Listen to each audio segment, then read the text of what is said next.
What's up, D-Gens? What's going on, guys? What's going on? Good morning, good afternoon. Good to see you, All right, so let's get right into it here, guys. 1 second.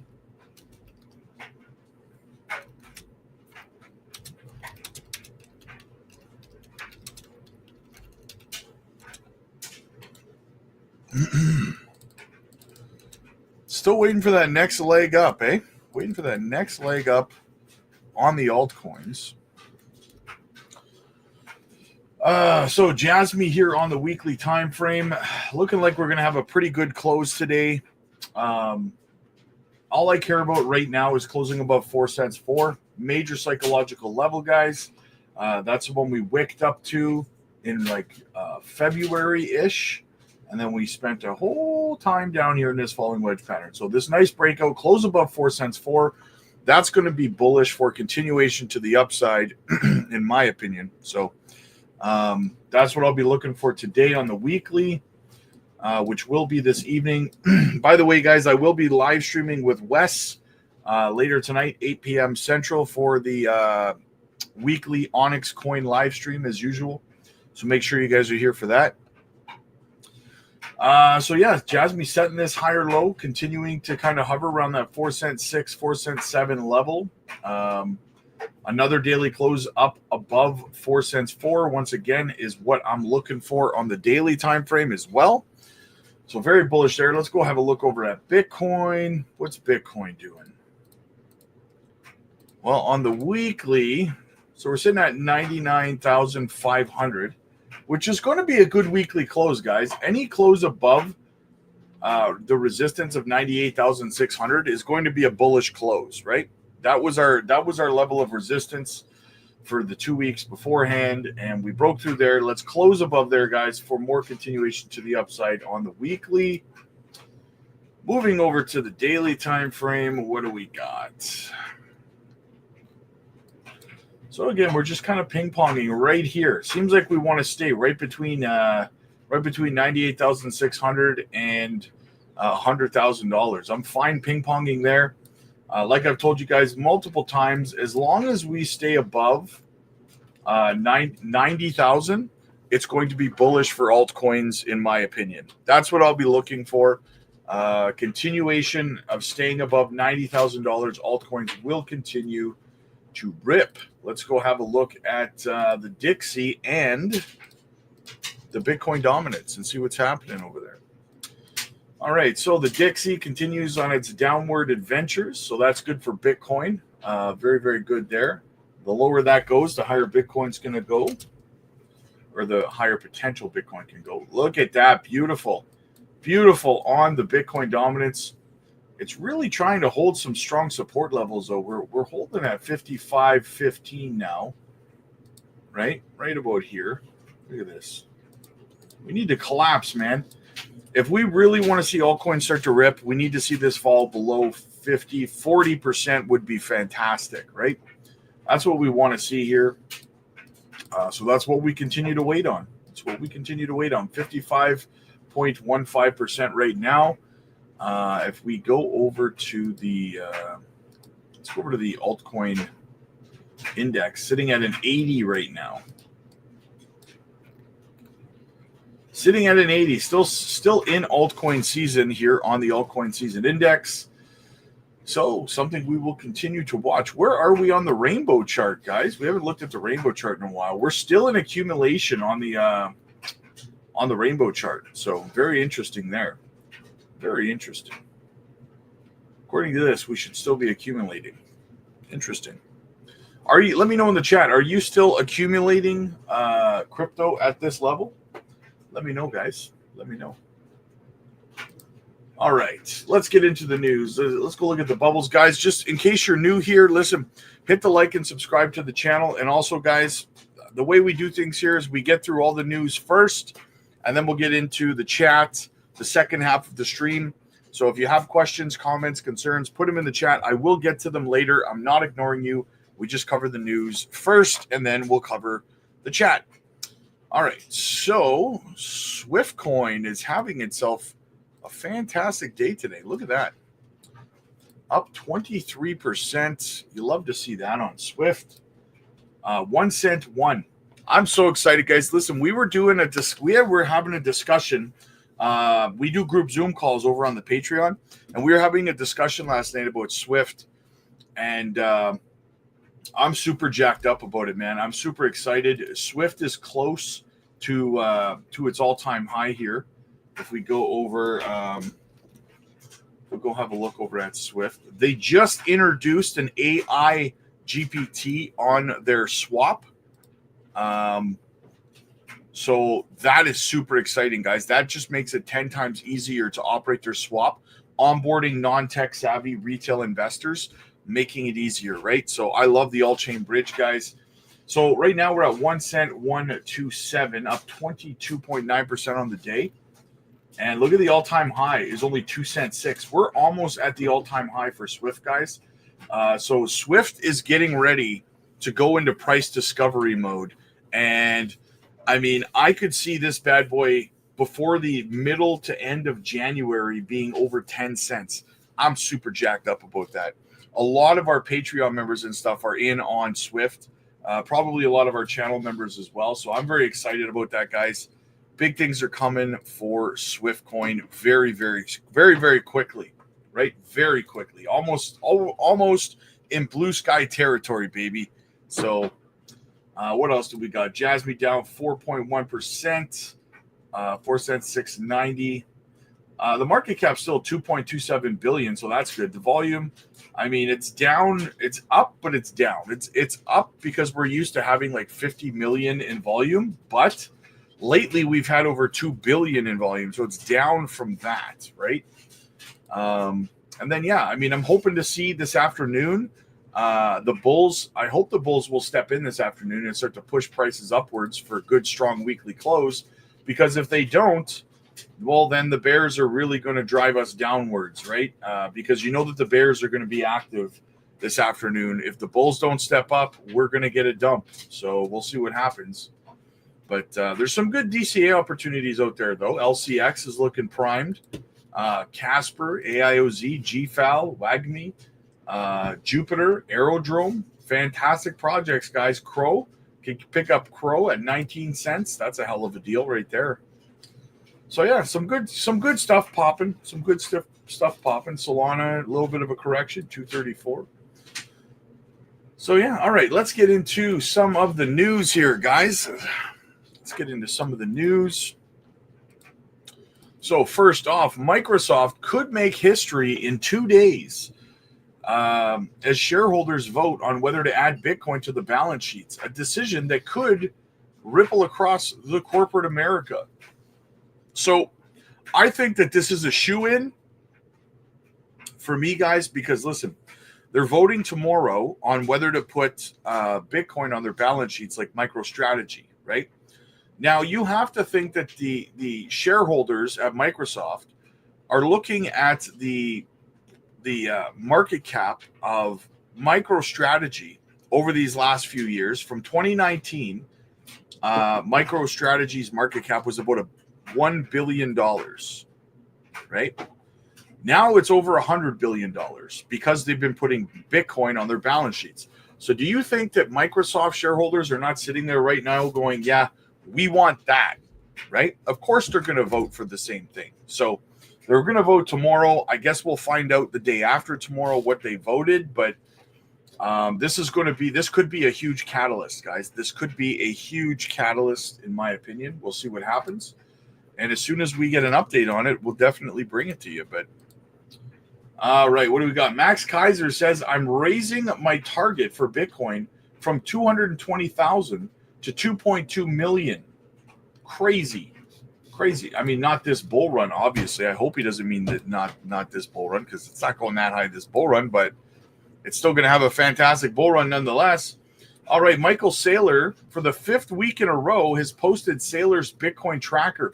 Now, this is important, guys, because every single time he's posted this, the following week, he's bought Bitcoin and put it on the balance sheet. So another big purchase most likely happening next week for MicroStrategy as well. Bullish news there. What else do we got? Cointelegraph says Tether has minted a total of $20 billion in USDT stablecoin since November 6th. So a month and 2 days, $20 billion in stablecoin has come into the market. Fantastic. Fantastic. All right, what else do we got? The All-In podcast review of MicroStrategy is one of the most unimpressive discussions I've ever heard. There is no information. Critics. Let's listen up. Let's talk about a very important public market set of transactions. Gavin, I'd like your point of view on Michael Saylor's convertible note issuances being used to buy Bitcoin, which this morning Bloomberg reported is the hottest trade in hedge funds right now. Wow. Nick, if you could pull up the article.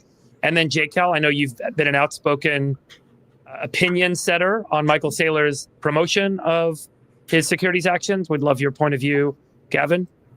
I would just say at some point this does get too big. For a while when it was smaller, you could support the debt. And sorry, could you explain it? Could you explain it to everyone, Gavin? Yeah. So what he is doing is issuing debt and buying Bitcoin with the premise that Bitcoin is always going to go up. And he, has made eloquent arguments why that is the case. No trees grow to the sky. And I think the interest expense on his convertible notes is $75 million off the top of my head. And by the way, I could care less about MicroStrategy. Like, I'm not close to it. I'm not involved. Yeah. I don't know any hedge funds who own it. No horse in the race. Yeah. I think a lot of hedge funds are short MicroStrategy, but I have no horse in the race. But the underlying business that pays the interest expense on the debt only does $400 million a year in revenue, and it's high gross margin revenue. But unless debt investors have absolute confidence in Bitcoin as collateral, and I don't think that's where fixed income markets are yet, it will get to a point where it is too big for the size of his company. And then, maybe he can over collateralize it and, have $10 in Bitcoin for every dollar of debt. But then the magic money creation machine that, I see discussed on X breaks down, because that's that's very, very different than what is being discussed today.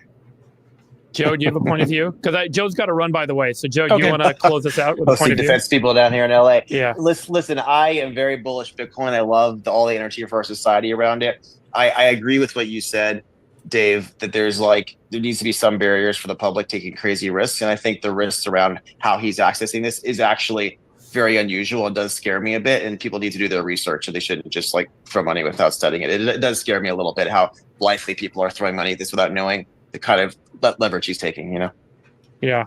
Scared money don't make money, boys. Scared money don't make money. Continuing on with Michael Saylor, however, there is no reason to sell the winner to buy the loser. Would you sell? When would it make sense to take profits there? Well, I've famously said I'm going to be buying the top forever. Bitcoin is the exit strategy. It is the strongest asset. So what we see right now is that Bitcoin has just emerged as $1 trillion asset class. And it's alongside names like Apple and Google and Microsoft. But the difference between Bitcoin and the Magnificent Seven is Bitcoin's an asset class. It's not a company. There's not enough room in the capital structure of those companies to hold $10 trillion or $100 trillion worth of capital. So Bitcoin's competing against gold, which is 10x what it is right now. It's competing against the S&P index. It's competing against real estate, $100 trillion plus asset class as a store of value. So we believe capital is going to keep flowing from those asset classes into Bitcoin, because Bitcoin is technically superior to those asset classes. And that being the case, there's just no reason to sell the winner to buy the losers. I love his passion for Bitcoin. I do, but at some point, we're not all multi-billionaires. So the rest of us, i.e. retail, we have to sell at some point, because That's why we're doing it, so that we can become multimillionaires and live a nice life, right? What the hell's the point? Nothing aggravates me more than seeing any kind of content creator or any influencer say, never sell, buy and never sell. I'm never selling this. Well, then why the hell are you buying it? What, like, you can't hold it, you can't pick it. Why are you buying it? If you're never going to sell it or use it, why are you buying it? It doesn't make any sense, right? You should never listen to someone who's saying that kind of thing. I mean, of course, a billionaire is going to say it because he doesn't need the money. He doesn't need the liquidity. We need that liquidity injection in our lives every 4 years, right? Some of us, most of us anyway. So yeah. But all right, what else do we got here? Check this out. Cointelegraph reports several crypto industry executives have voiced frustration over the re-election possibility of the vocal crypto skeptic SEC Commissioner Caroline Crenshaw, which voting will take place on December 11th by the U.S. Senate Banking Committee. So we want this woman gone. If you don't know who she is, this woman is one of the other two commissioners at the SEC who continued to vote in favor of everything Gary Gensler was trying to do. Every time Gary filed a lawsuit, she voted with him. Every time Gary filed an appeal, she voted with him. She's anti-crypto. She needs to go. We do not. Now, listen, at the end of the day, it doesn't matter that much because we know there's 5 commissioners at the SEC. We have 1 chair and 4 commissioners, okay? Now, the way things have been under Gary Gensler is we've had, including Gary, 3 Democrats and 2 Republicans. So the Republicans have been outvoted on every single lawsuit. They have voted against every lawsuit and every appeal and every attack on crypto, but they've lost every vote because Gary has 2 other Democratic voters on his side. Well, now that Donald Pump is coming in, the new chair is pro-crypto, and now, which means now there's 3 Republicans and 2 Democrats. So there's 3 pro-crypto and there's only 2 anti-crypto, which means now the script is flipped. So the Democrats are going to lose every vote when it comes to dropping all these lawsuits and getting rid of all of this damage that the SEC has been causing, right? So at the end of the day, does it matter that much that she might stick around? Not really, but she doesn't deserve to, considering the damage that she has helped inflict on Gary. She's just as guilty as Gary Gensler is on the attacks with the crypto space. So in my opinion, she's got to go, right? So I hope they don't vote her back in. But even if they did, again, the votes would swing towards the Republicans, the pro-crypto vote in the SEC anyway. But we just don't want Gary Gensler still having any kind of influence inside the SEC. And she is that person that would be Gary's influence inside of the SEC. Continuing on to the Microsoft narrative, Microsoft shareholders to make Bitcoin investment decision on December 10th. So MicroStrategy shareholders are set to decide on the firm's Bitcoin investment stance on December 10th. The digital assets cruise to $100,000 has been fueled by support from the United States President-elect Donald Pump and Tesla CEO and billionaire Elon Musk. However, Microsoft has yet to commit. The deadline for the decision will come later this week as stakeholders take a vote in Tuesday's meeting to decide.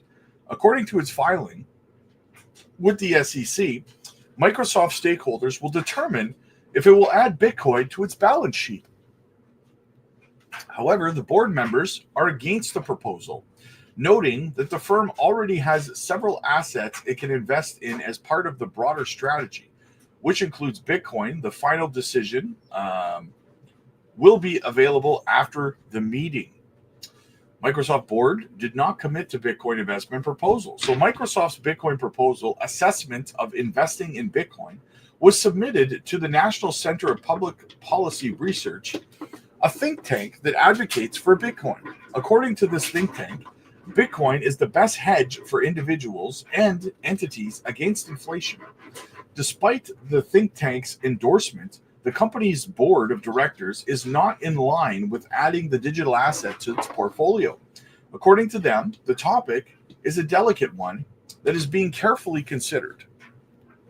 The director's decision echoes Microsoft co-founder Bill Gates, a vocal advocate against the asset. He is in league with those who think it is a speculative asset, highlighting its lack of intrinsic value.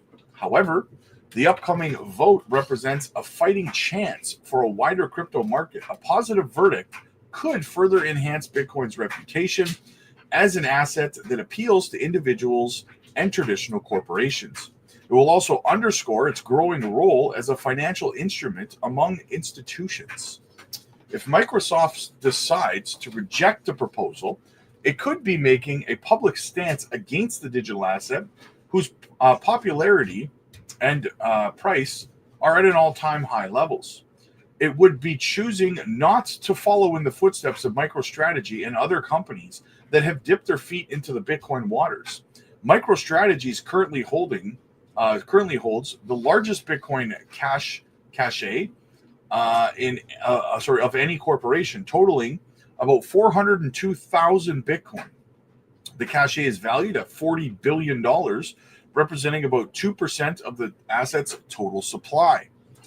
The Bitcoin topic has been a touchy subject over the last few years, while individuals and entities continue to champion the asset's cause. Others may never be convinced. For instance, one of Bitcoin's biggest critics, Peter Schiff, has always warned about the dangers of dabbling in the asset. Schiff shares the sentiment of most people about the speculative nature of the asset, begging the financial markets to consider other alternatives. While there are critics like Schiff, there are people who believe in the asset, like Rich Dad Poor Dad author Robert Kiyosaki. Kiyosaki has been singing Bitcoin's praises over the last few years, making outrageous predictions to show his full faith in the asset. While he concedes that traders should add Bitcoin to precious metals, gold and silver, he has tipped Bitcoin to outperform them. Of course, Bitcoin recently hit 100K, repaying the faith that people like Kiyosaki have in the asset. On the other hand, Schiff caught heat in his past negative predictions about BTC never hitting $100,000. Whales like MicroStrategy and El Salvador have also publicly showcased their exponential gains from Bitcoin. El Salvador President Bukele recently shared his country's unrealized Bitcoin profits on X. MicroStrategy has continued to pump more money towards purchasing Bitcoin regardless of its profit over the years, to the dismay of critics. So my thoughts on this, guys, if MicroStrategy, if the board of directors decides to, still not put Bitcoin on the balance sheets, I would not be shocked at all to see the stock of MicroStrategy start to plummet, because shareholders want this. And if you vote against your shareholders, a percentage of them are probably going to jump ship, right? So just something for the MicroStrategy board of directors to keep in mind, right? Be careful what you do. Speaking of Michael Saylor, Michael Saylor spoke at the launch of Anthony Scaramucci's new Bitcoin book. Thank you, Anthony, for inviting me to this. This reminded me why New York is a great city. I'm meeting all of my idols and heroes and the rest of the people in the universe here, and they're all much taller and better looking in person. Some are taller, Michael, some are not. Okay, Anthony wrote a book, a little book of Bitcoin, and he contacted me and he said, would you write the foreword? And I said, Anthony, I guess I need to read it first. Need to read the book. And luckily, it's not a long book. It's a very, by the way, it's just the right size book. It's very readable, and it matches my tie. It goes with orange because we're the orange party. So I approve of the cover. I approve of the book. Well, I started to read it. So I read the book, and it wasn't beautifully bound like that, but I just read the galleys.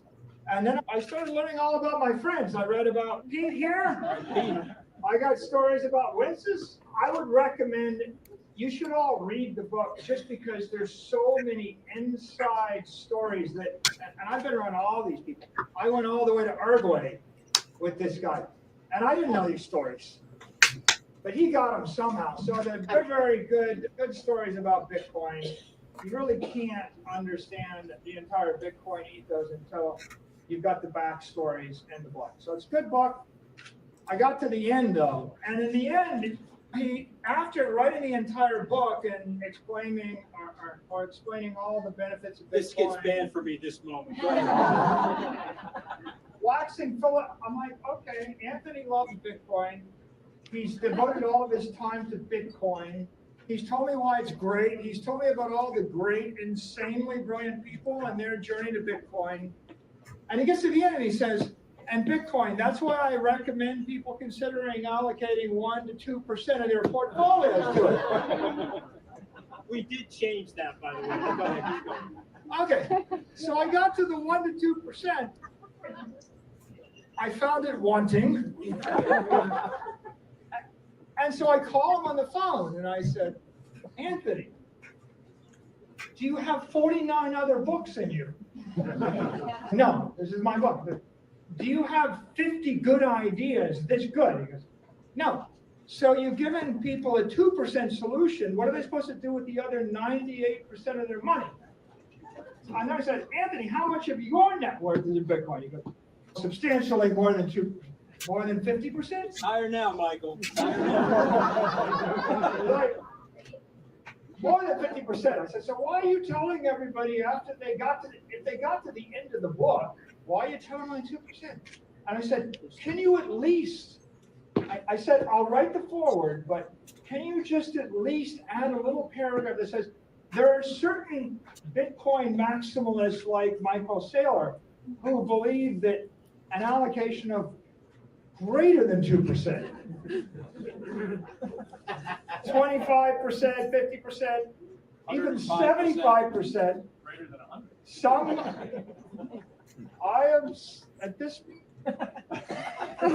I started with a $250 million investment, and I think I'm just about to hit 25 billion. Figure out how to go more than 100%. I said, can you just make it more than, give him a range. And it goes 1 and 2, he goes, and to his credit, he goes, yeah, I guess you have a good point though, okay? I changed the book. I rewrote the paragraph. So I made him rewrite the book. And I agreed to write the foreword, and I highly recommend everybody pick up a copy. Thank you so much. Yeah, it's true though. How you going to hold more than 50% in Bitcoin and then tell other people that they should only hold 2%? That's crazy. Could Ethereum follow XRP's footsteps to a 90% price increase? Ethereum, the leading altcoin in cryptocurrency, mirroring a significant price trajectory similar to that experienced by XRP last November, which could potentially see its value skyrocket to $7,600 in the near future. The comparison arises as Ether exits the symmetrical triangle pattern that resembles the one preceding XRP's sharp rise from approximately 50 cents to around $2.90 within a month.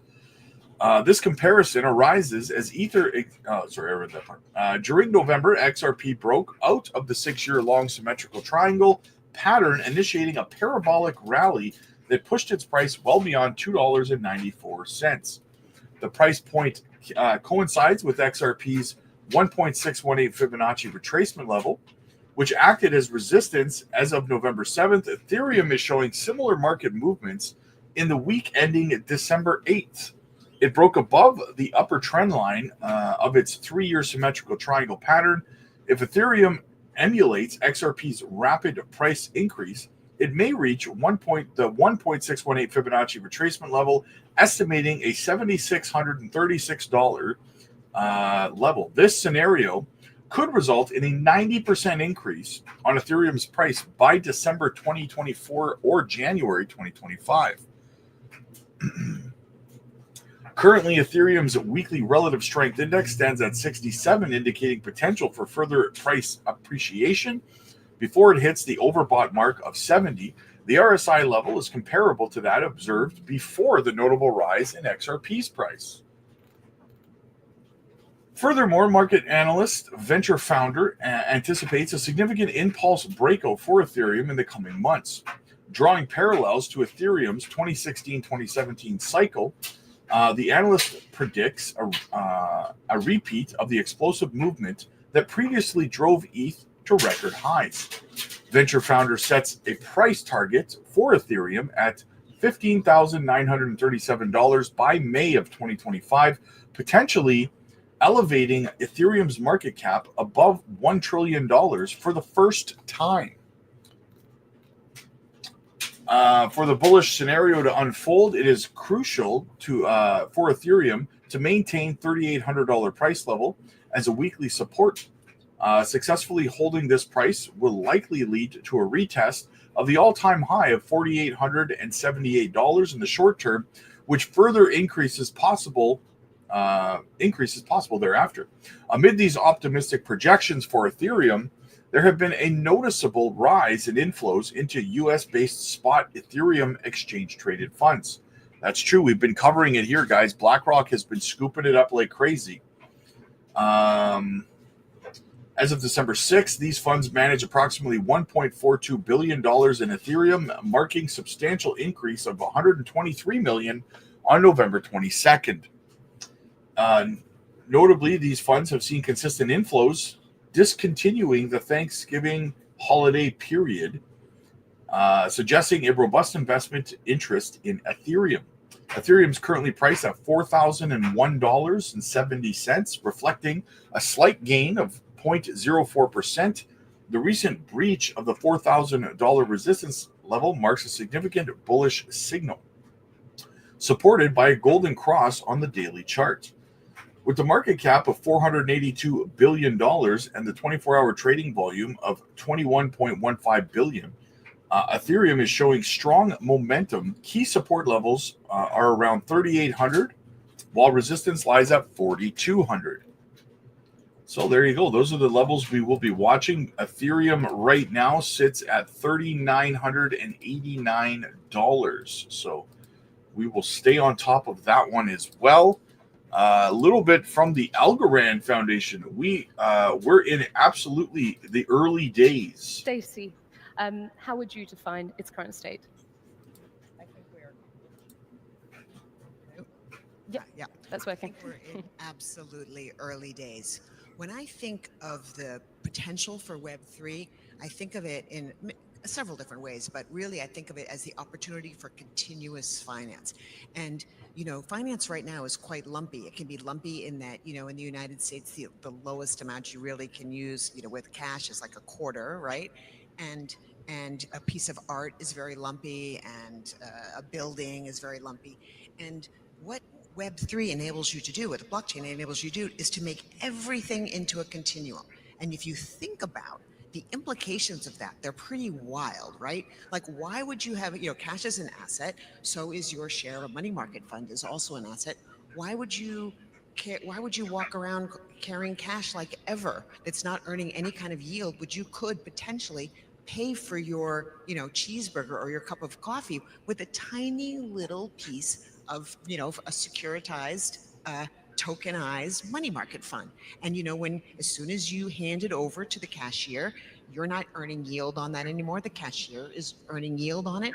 And the idea that you can have, we already sort of laugh at TradFi because they're like, how cute is that the opening bell, starts on Monday morning and they don't work on the weekends. But this can be really 24/7, 365-degree, absolute continuous finance. And I can see that. I think we all on the stage can see that vision very clearly. So in that sense, we have made progress, but we're not there yet. And I think that if you think about that, like finance nirvana, we have quite a few cycles left, I think, to get there. Continuing on, the Algorand narrative, very bullish on Algorand, guys. Algorand nodes surge on anticipation of returning staking rewards. Algorand nodes have surged over the past month, with now over 2,000 plus nodes being run on the Algorand blockchain. With Algorand staking to switch back to a reward-based model, the number of nodes running on the network has increased as users set to take advantage of this new reward system. Algorand's new staking initiative is set to launch very soon, although there have been no specific launch dates. Users have started preparing for its release. According to the data on Nodely, the global Algorand node count reached 2,000 plus nodes in early December 2024. Many are pointing to Algorand new staking initiative as a welcome culprit. The return of staking rewards to Algorand's ecosystem will help decentralize the blockchain, as stakers will be incentivized to participate in the network's decentralization. Previously, Algorand did not reward stakers for locking up their Algorand tokens. The network relied on an altruistic staking model where stakers would hold their tokens on the network without any incentives. Over time, that model proved to be insufficient, since most holders felt no need to stake their tokens, and node registrations were stagnant since there were so few stakers in the first place. To revitalize Algorand's decentralization and help bring stakers back to the ecosystem, the Algorand team announced that staking initiatives would make a return in a new way. I'm so excited about this, guys. I can't wait to participate in it. Algorand's new staking initiative will not require users to lock up their tokens. Stacked tokens will remain in the user's wallet, where they are free to make transfers and swaps. Real-time rewards have also been introduced with payouts on each finalized block every 2.8 seconds due to the incoming low fees of running a node. Algorand nodes registrations have surged in recent weeks. According to Algorand, node runners will only need a computer with a 16 gigabyte RAM and a 1 GPS internet connection, and a fast solid state drive, something almost all low-end gaming computers are bundled with. With how easy it will be to get started, new registrations on the network are up as many users as anticipated the oncoming new staking rules. Investors believe the new staking initiative will greatly help decentralize the network and onboard users from other networks who are curious about the Algorand ecosystem and are looking for new incentives in the market.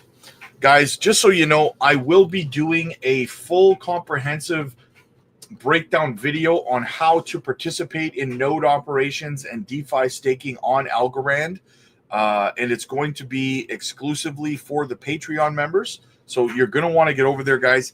I'm doing the same thing for Onyx Coin XCN and the same thing for JASMY as well. So if you want to know how to operate nodes, if you want to know how to participate in DeFi staking for fantastic APR on those kind of projects, you got to be over on the Patreon, guys. Those videos are coming very soon to the Patreon. All right, what else do we have? Let's check this out from Rect Capital. It says Bitcoin hasn't daily closed above 100K, but it continues to successfully retest the final major daily resistance as new support. Continued stability on the red enabled the daily close sooner rather than later. So we keep hitting support here on this red line. Used to be resistance, but now we're flipping it into support. So on the daily time frame. So very, very good. Very, very good. What else do we got? Some more Bitcoin news. Florida likely to buy Bitcoin for its $185 billion pension funds. Boom. There you go, man. More adoption. Pension funds, that's long-term holders as well, guys. That is more Bitcoin taken out of circulation. Bitcoin is about to make the highest weekly close ever. Will it close the week over 100K today, guys? We're going to be staying on top of that. Hopefully we can do it. But we shall see what we shall see, right? U.S. spot Bitcoin ETFs bought around 28,600 Bitcoin this week, while only 3,150 were mined on average. Guys, another discussion we're having a lot over on the Patreon is this supply shock that's going to just smoke you guys from the sidelines, right? You're not even going to see it coming. 28,600 Bitcoin were taken off the market this month, and only 3,150 were put on the market. Do the math, guys. Do the math on this.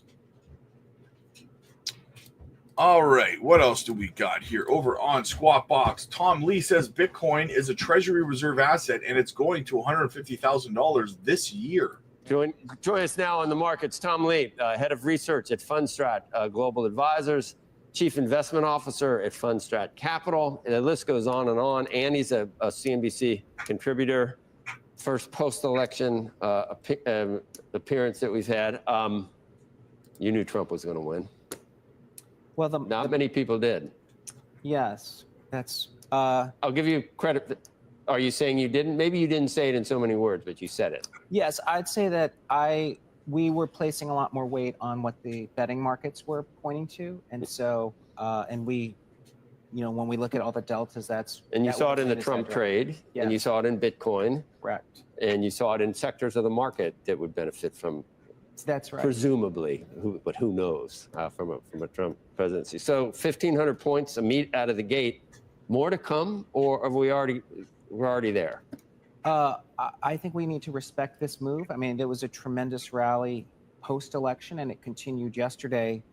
I think it really does reflect a lot of money was taken out of the market because of the uncertainty around the election, and now we know that because of policy changes and animal spirits, that this is really going to benefit things like Bitcoin and small caps and regional banks and financials. So I do think there's still a lot of upside. I mean, small caps trade at 10 times median forward earnings. I mean, that's a. So what do you think that should be? 12 times? And what's the opportunity set in your mind? Well, since 1987, small caps traded on a median PE basis at a premium to the S&P. The S&P is at 17 times. So I think small caps could, in the next couple years, outperform by more than 100%. And what do you think about some of the macro issues that I think create a different level of uncertainty? We keep talking about the bond market and what that might be saying, what you think is happening with gold. Are the bond vigilantes going to be this governor on whatever you think is going to happen in Washington? As James Carville famously said, the bond market is, everyone's scared of the bond market. So that is something we need to watch. But we've had plenty of periods where stocks have risen with bonds rising. And I kind of agree with Powell's assessment that it's not yields have gone up not because of inflation, but because there's sort of a change in growth expectations. I thought that a sweep was, for either party, was the death knell for the markets and frightening to all involved. And now we're getting a sweep. Why isn't it more frightening? Maybe the sweep the other way would have been a little more frightening to some. Yeah. I mean, I think part of the reason investors are getting somewhat optimistic is that President Trump is entering office again, but this time with a lot more knowledge of how to build, a cabinet and a team. And so in some ways, this would end up being more market friendly. And I think that's why investors are becoming optimistic. I mean, I kind of agree with the idea that there are animal spirits growing. He'll never be deficit friendly, will he? I mean, he will be deficit friendly. He won't be, if we cut taxes on tips, Social Security, overtime, remove the SALT cap, extend the tax cuts. If you do all those things, that seems like it's going to be very difficult to fix the deficit with just changes in taxes and spending. But it's probably why Bitcoin is kind of interesting here, because it's potentially a treasury reserve asset. And, if Bitcoin rises in price, it actually helps offset the liabilities, which is the deficit. So you were at 150, I think, on Bitcoin, weren't you? But yeah. Not necessarily by the end of this year, or? I think 6 figures is still possible before the end of the year, yeah. And then more next year and the year after. Yeah, I think because now, post-halving and now Bitcoin's becoming a lot more relevant, and I think maybe the regulatory overhang is diminishing. That there's a lot of upside from here. Yes. Okay, S&P, end of next year. Well, between now and year end, 5 to 10% is More. probably the base case, just because that's the type of rally post-election, and we have a dovish Fed and the normal seasonals. Is that the right move right now for the Fed? I think inflation fighting war is largely over, and the real rate is still too high. So I agree with Fed's view that we need to move towards neutral, which is towards 3%. So I think it is supportive of markets, and business investment has been constrained. So I think these things are positive. That's right, guys. Remember, we likely have another Fed rate cut this month as well. So keep that in mind. Onyx Coin, we have distributed 1.744629 Ethereum to 264 wallets that were eligible for gas refunds in November, costing approximately $6,960. Combined with prior refunds, we have now dispersed around $10,000 USD, which leaves $90,000 USD for future gas refunds. If you don't know what this is, guys, if you stake over on the Onyx Coin protocol, you get like a 35% APY right now, and you get refunded on your staking gas and your gas on participating and voting in the DAO. So make sure you guys get over and do that. If you want greater detail and deep dives on that, you got to be over on the Patreon for that, guys. We're making good money staking on the Onyx Coin protocol over on the Patreon. U.S. moves to remove Bitcoin tax burden. The United States is currently contemplating the removal of the capital gains tax on Bitcoin and other digital assets. The potential policy shift might significantly boost the adoption of cryptocurrencies, positioning the U.S. as a frontrunner in the digital economy. Such a move aligns with the country's ambitions for increased financial innovation and autonomy. Various nations have boosted financial innovation by either reducing or eliminating capital gains tax on digital currencies. Nations like Switzerland, Singapore, and United Arab Emirates and Hong Kong have adopted similar strategies, leading to a surge in digital asset uptake in the consumer trust. The U.S. could greatly benefit from emulating these successful models. In a notable example, the Czech Republic exempted long-term gains from income tax on digital assets, thereby reinforcing Bitcoin as a viable investment. This precedent illustrates how the U.S. could experience economic benefit from similar reforms. Former President Donald Trump recently indicated his willingness to consider the tax framework surrounding Bitcoin. Speaking at the Bitcoin 2024 conference, Trump shared his vision of establishing the U.S. as a Bitcoin superpower, advocating for the removal of capital gains tax on small transactions. Additionally, Trump's administration appointed David Sachs, a former PayPal executive, as the advisor on AI and crypto. This strategic move aims to foster a progressive approach to cryptocurrency, highlighted by the introduction of the Bitcoin Act, which anticipates enhancing the U.S. Treasury's Bitcoin reserve. Very bullish stuff, guys, coming out of the U.S. for crypto. All right, let's get back over to the charts. Let's go to the JASMY chart. All right, so JASMY still looking the same, 4 cents, 719. All right, let's get into the chat, see what everybody's talking about. Let me scroll up to the top here, guys. Please make sure that you're hitting the like and subscribe to the channel. Funky, what's up, buddy? Good to see you, man. Club Pro Team 7, active. Okay, I don't know what you're trying to get across, but I dig it, man. I dig it. Tragication. Yes, guys, please hit the like and subscribe to the channel. Jenny, what's up, man? Hey, brother, could you please cover DGen on base chain? Thank you. DGen. I covered DGen. I just did some TA on DGen a couple of days ago.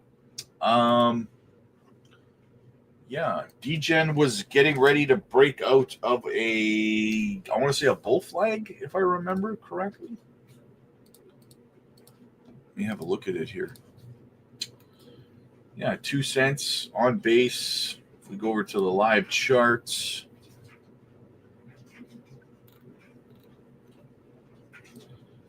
Yeah, I got a little bit of a symmetrical triangle going on of sorts over on base, right? It's got kind of it's got an uptrend going here.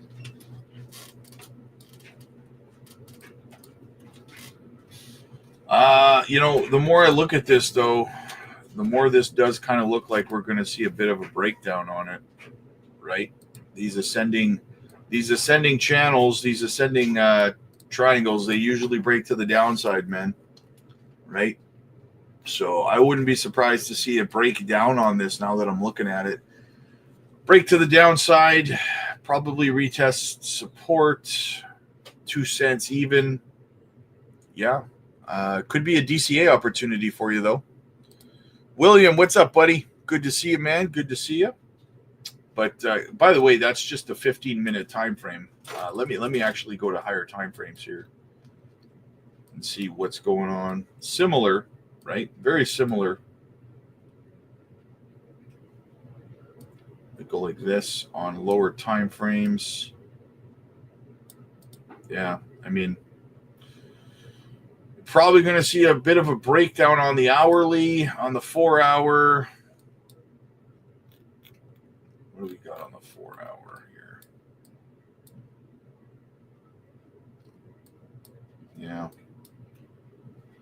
And the daily. The most important one is the daily. See, the daily time frame looks more bullish though, but those smaller patterns, they do tend to start on the lower time frames, right? I mean, over here, you've got this kind of descending a little bit, a bit of an angle.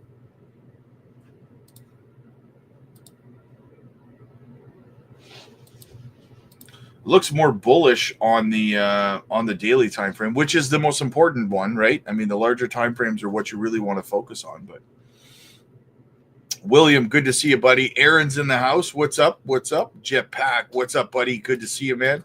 Paul, for everyone, I wish you all good couple of weeks with much bullishness. Let's make a lot of money in May. All your dreams come true. Absolutely, Paul. Funky Swift is still powering this rocket. I think we'll pass the moon. Yeah, Swift is getting ready to go into all-time highs, man, for crying out loud. It's going, man. I love it. Paul, Rob, what's the price target for JASMY in the bull run? Just kidding, by the way. Beebs, good afternoon, Beebs. What's up, Scam? Good to see you, buddy. Good to see you. Isaac's in the house. What's up, buddy? DK, hello from Croatia. Let's go, JASMY. Absolutely, man. Absolutely. Welcome in. James, what's up, buddy? Me and the family, we're doing good, man. The wife's doing a lot of Christmas baking right now. I feel terrible because I've been doing nothing but eating desserts and cookies and baking, and it's not good. She's making cinnamon buns right now. It's like she's trying to give me diabetes or something. So, yeah. Balaclav, man. What's up, buddy? Good to see you, man. Good to see you. There are projects to get into that haven't pumped yet. Oh, 100%. 100%.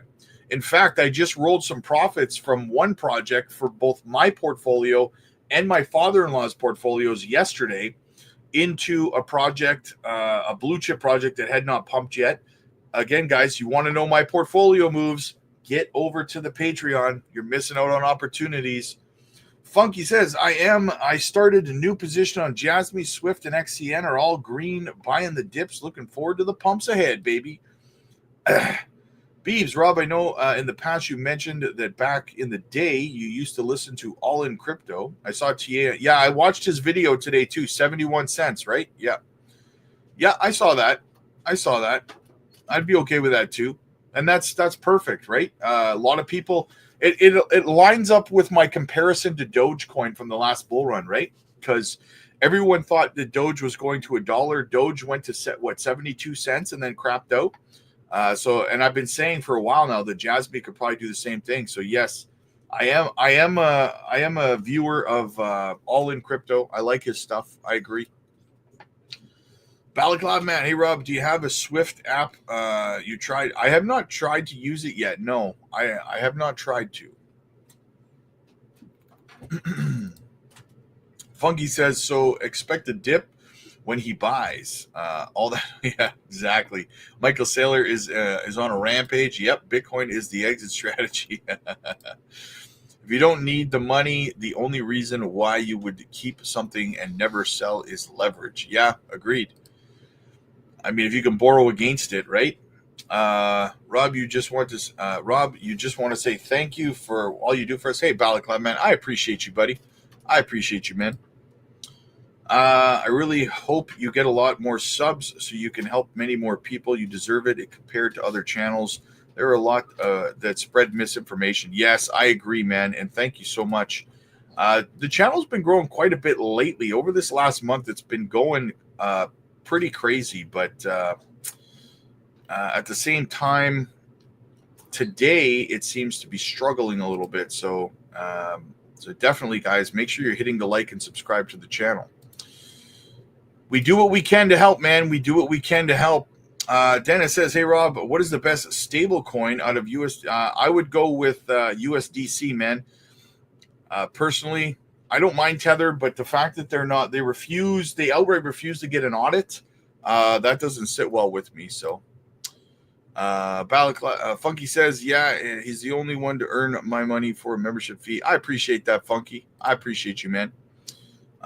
Join once I close my positions. I hope so, man. I hope to see you. The info he provides is priceless and helpful for newcomers. Lord of the Realm, what's up, buddy?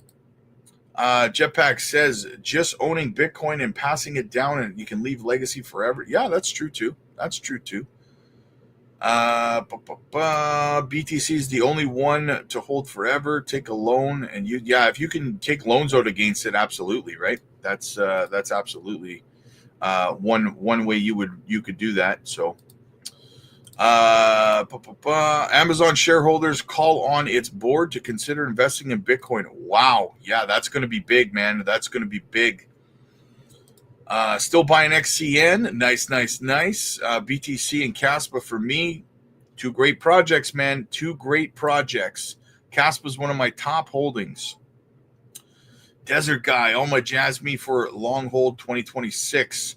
I'd be careful, brother. Be careful because I know that there's a lot of people saying that 2026 is not going to be a super cycle and stuff. Guys, 2026 is going to be a bear market.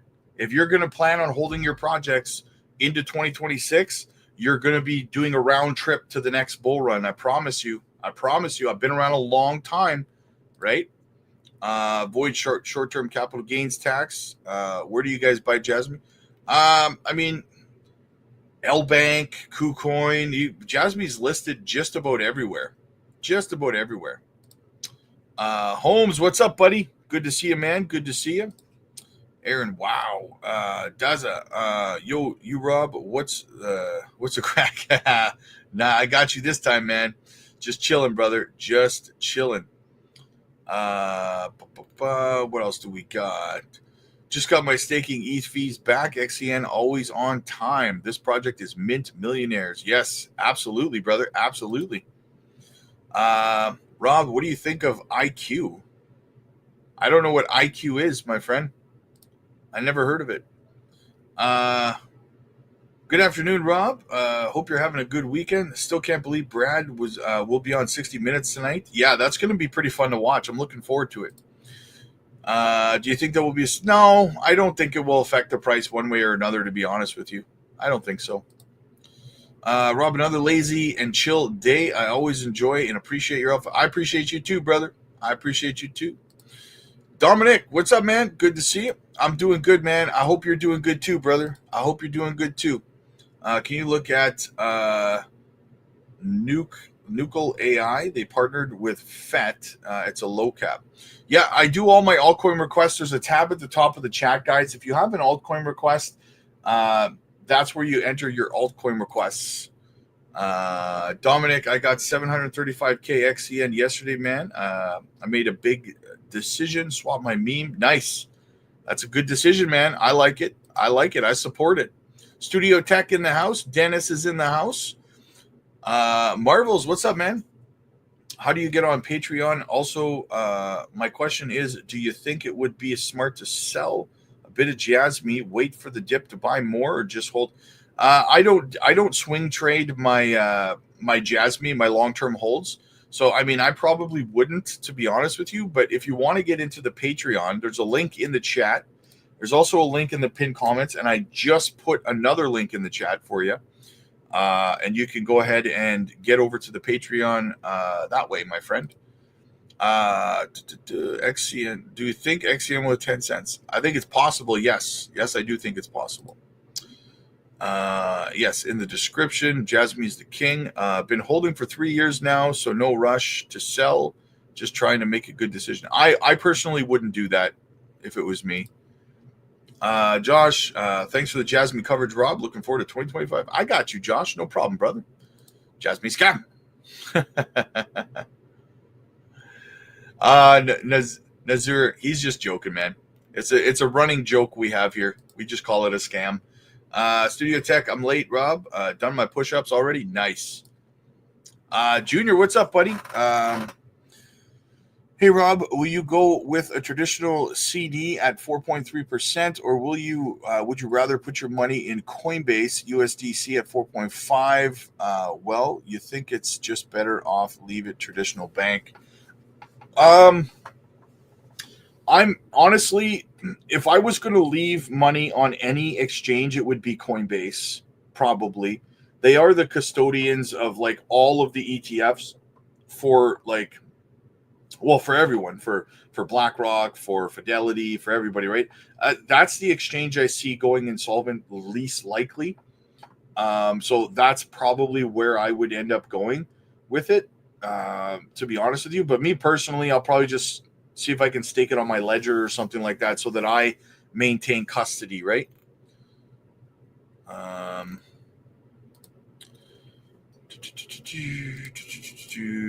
Said it before and I'll say it again. Thanks for everything, Rob. I appreciate your time and commitment. Beebs, no problem, buddy. Your family here, man. Your family here, brother. It's rebranded to IQ. Oh. I don't know what that project is, AK. Shane, just because I haven't heard anyone say it in a while, can we talk about Spell Token? Spell Token. Good old Spell Token, eh? What is Spell doing anyways? That's up 20% on the week, 106% on the month. Spell Token has yet to have a massive breakout. So I wouldn't be surprised if it had a breakout sometime within this month. So, yeah. I see Swift is sitting at resistance here at about 1 cent one. I'm going to pull up the Swift chart because I want to look at it. And you guys are coming for the ride. Good news. Look at that. So Swift has broken out of the symmetrical triangle here, guys. Hopefully we can continue to the upside now. Close this daily candle outside of here would be perfect on this pump. I told you guys this morning, I think that Swift before the end of this month is going to start going into new all-time highs. Its all-time high is 2 cents 6. Right now it's 1 cent 1.3. Little bit of a resistance level. I think if we can close this candle outside of here, maybe retest the top of the trend line, let's freaking go, man. I am jacked up about Swift coin, baby. Jetpack, better off using Coinbase Wallet instead of Coinbase Exchange. Yeah, exactly.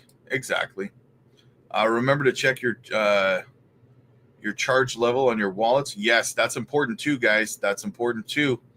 Dominic and JASMY and KASPA are my largest holdings. It's just an ongoing joke. Yeah, we're just messing around, man.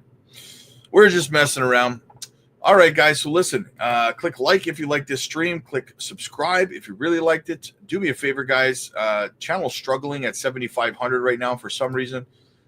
So go ahead and hit the subscribe button. That would really, really help. I will be live over on the Patreon a little bit later, guys. So join us over there. If you're having trouble creating your exit strategies or your profit-taking plans, get over to the Patreon. We will help design an exit strategy that works for you, where you should be putting your exit price points, your sell orders in the market. So, yeah, the link is in the chat. Jetpack says also utilization of wrap tokens and Bitcoin stake. He says, get in the Patreon. Yes, guys, get over to the Patreon. You're definitely missing out. I will be live over there again tonight. And be here tonight, guys, for the Onyx Coin XCN live stream at 8 o'clock Central with Wes, the Onyx Coin ambassador. And I will see you guys then. Peace.